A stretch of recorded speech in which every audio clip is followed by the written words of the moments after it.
Ito rin, busan nyo na rin to. May uwang. Diyan nalusot yung mga bata eh.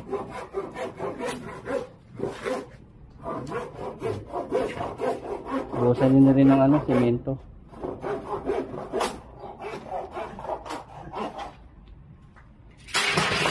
Saka to.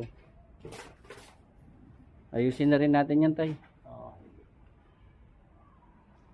Ano yun, plywood? Hindi na. Kung meron po kayo, sige. May plywood ako eh.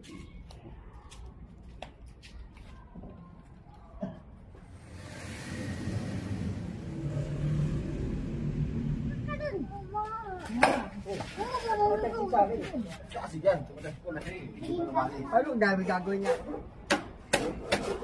Yan mga tol, ito. Ayusin na rin natin yun para hindi na rin makalusot sa mga kababa.